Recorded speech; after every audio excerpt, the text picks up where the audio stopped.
Look, Monopoly is a game that has sparked countless debates, destroyed friendships, and turned families against each other. But is this classic game all about fun and a bit of competition?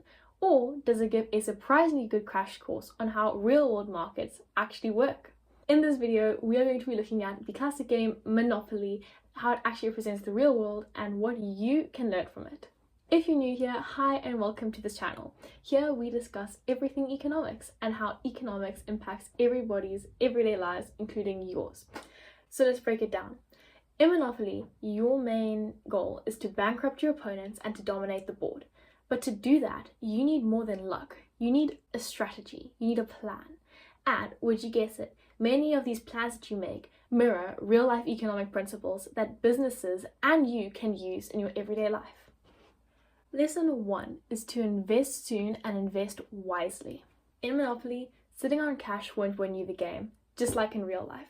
The best players will invest their money into as many properties as they can as soon as they can, even if it means risking short-term bankruptcy, because they know that eventually these properties will be worth a lot more, especially once they've built on them and invested into them. This mimics the principle of capital investment, putting your money to work to generate future income for you. You can think about it like actually investing in a property that you can rent out, or investing in a small startup that in the future will gain you a lot of income. 2. Location is everything. Owning really high-class expensive properties seems really appealing when you're playing the game, but the real pros know that controlling the midsection of the properties is where the real income comes in. More people will land on your mid-tier properties than they would if you had only bought a few of the really expensive properties, because when you're in the mid-tier, you will have bought a lot more than if you just invested into the really high-end quality buildings. And once you've built up your profits from the rent from those buildings, you can start investing into higher-end buildings later.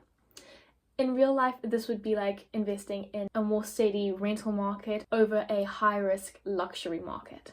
Monopoly also teaches us about market dominance. When you own all the properties of the same color set, you are able to build houses and hotels and drastically increase rent. And this mirrors real-life monopolies being formed that are able to control supply and the price of their products. Think about tech giants. They dominate because they've cornered the market, just like you want to corner the Monopoly board.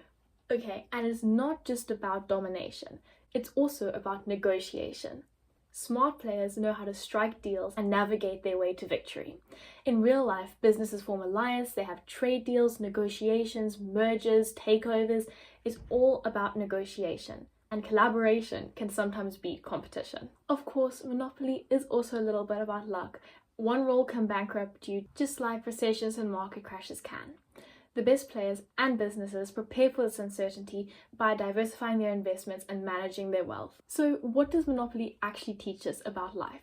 It tells us to invest early, to focus on high traffic area, to dominate your market, and to negotiate wisely. Whether you're trying to win the game or navigate the economy, these strategies can make all the difference. If you enjoyed this breakdown of Monopoly strategies and their real-world lessons, hit the like button and subscribe for more fun economics content, which you'll be seeing next week.